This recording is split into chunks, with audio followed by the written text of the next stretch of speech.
We begin with the arrest warrant hearing for former President Park Geun-hye, which has just wrapped up around half an hour ago. We turn to our Kim Ji-yeon, who has been standing by at the court. Ji-yeon, do start us off with some of the sticking points for the district court.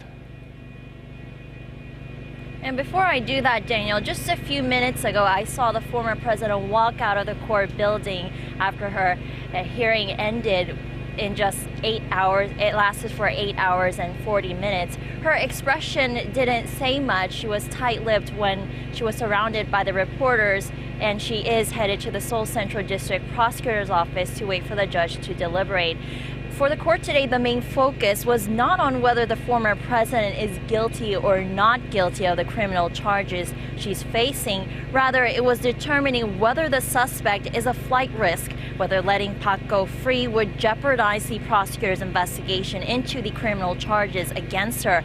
Prosecutors are said to have argued that it would be legally sound to put Park in person due to the severity of the 13 charges she faces, including a bribery charge that could carry a sentence of more than 10 years in prison. She's suspected of accepting a bribe of nearly $40 million from Samsung Group, as well as colluding with her confidant Choi Sol-sil to extort tens of millions of dollars from conglomerates, leaking confidential presidential office documents to Che, and ordering the creation of a blacklist of cultural figures critical of the government.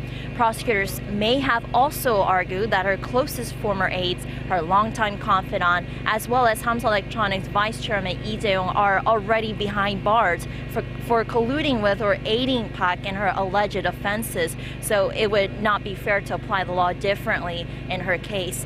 On the other hand, the former president has reportedly denied all of the charges again today in court, but whether that will help keep her out of jail is unclear, because the judge could interpret it as a willingness of the suspect to obstruct the authorities' investigation by using her influence to alter witness testimony and so on. Daniel. Right, Ji-yeon, the hearing is finally over now, and she made her exit sooner than anticipated, and we wait for a ruling. Can you quickly tell us the significance of the ruling?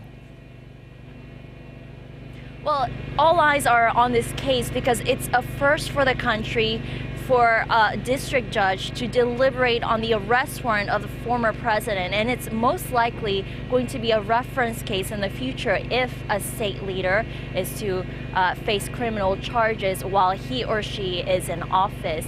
And that's why the country is paying attention to every detail and whether she receives special treatment, such as whether the judge referred to her as former president or suspect, which was later found to be the latter. The result of the deliberation, many believe, could come out at the crack of dawn on Friday. Back to you, Daniel.